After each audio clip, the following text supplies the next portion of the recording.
Welcome back, guys. So here we have our finished Ferrari F8 Tributo from Alpha Models with splash paints color over top of it. Probably one of the better Alpha models that I've built so far. It's definitely, you can see the improvement in critique from builders around the world who are working as part of their subject matter expert team to improve the quality, improve the buildability, and the level of detail. The one thing, I'll start off with my gripes, the bad things that I found with it. Just the surface texture was quite heavy to begin with, so it required a lot of prep work for some of the larger areas. A lot of the smaller ones, like inside of the doors here where this kind of leads into an intake, that was quite difficult, and I wanted to keep all that sharp detail, so I didn't touch it too much. That was about it for the body. There just was something this difficult. There is a lot of these areas where you know, paint can kind of tend to powderize or build up. It gives a rough texture. You can mitigate that just by adding a retarder into the paint to help it slow the drying time so that it doesn't kind of powderize like that and get all coarse. The rear spoiler here, I was test fitting it, and I didn't want to get too hard into surfacing underneath, but it did not fit as well as I had hoped. The kind of sprue mounts were on either end of here. Now I'm assuming that's probably due to some sort of the way it needs to mold in properly, but I feel like that had an effect on its fitment afterwards. I think I would have rather seen it somewhere underneath, like in here somewhere, or on a trailing edge that you could just sand off and match. I think that would have been easier. Unfortunately, that's the way things are. The interior went together great, so did the engine bay, because it's all one piece. I don't have any gripes there. The only issue I have with it is that while the dashboard goes in first, I would have liked to have the door cards attached to the actual interior tub itself. With this one in particular, you needed to kind of flip the model over and then put the door cards in and then put the interior in. And while everything fits super tight and super great, it was a little bit of a challenge to make sure that the doors didn't fall inwards while you were putting it up in there. But when it did, it was like almost like a click fit with how precise the fitment was. Same thing kind of with the spoiler, with the rear diffuser.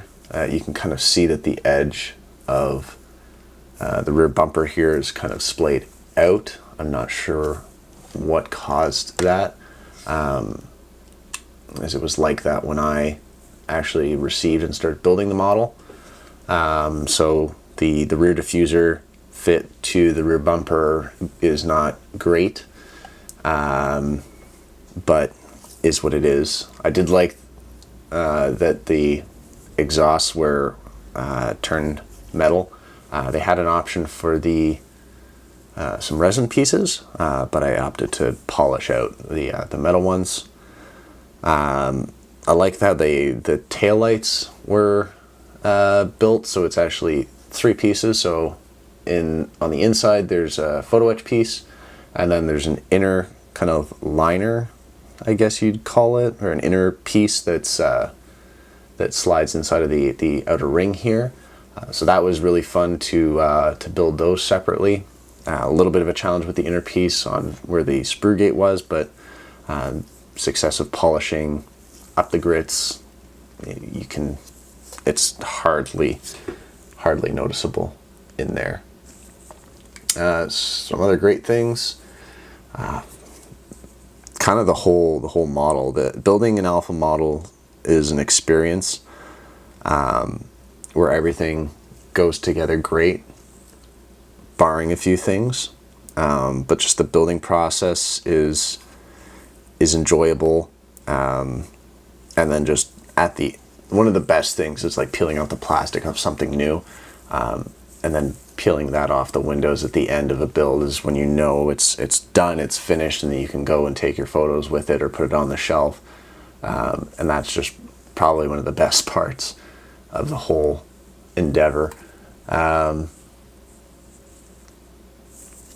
Yeah, I mean, it was a great build. It was fun. It was interesting. I'm definitely not much of a Ferrari guy, so to me, this is just kind of another model. I don't get too excited about it, but I mean, it went together great. It looks great. The splash paint's Ferrari like metallic blue. I can't remember the name off the top of my head right now, but it sprayed amazing, and then it looks great afterwards too. So yeah, and that's about it. Some of you might be wondering why this is coming ahead of the Veilside the Veilside RX-7 build. The Veilside RX-7 has been repaired. The damage that had been incurred on the rear bumper is now fixed. I just need to get the, because I had to respray the black all the way up just because they overspray. So I'm going to have to re-clear this, but after that, it's going to pretty much be just a straight shot forward.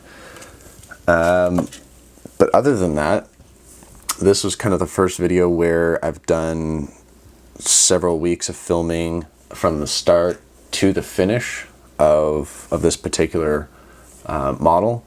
So I just want your guys' feedback on that. Do you want more, start to finish in one video builds? Do you like the in-depth part by part aspect of the builds? Let me know in the comments. I'd love to hear it, your feedback, and see what you've got to say on that, because I'm doing these videos as somewhat for education purposes, but also for entertainment purposes. And as you are the entertainees, I'd like to see what you guys want and what you enjoy seeing from my builds. So just let me know what you think, what you'd like to see different, that sort of stuff, and then I will do my best to try and tailor that to you guys. So thanks again for watching, guys, and we'll see you in the next video.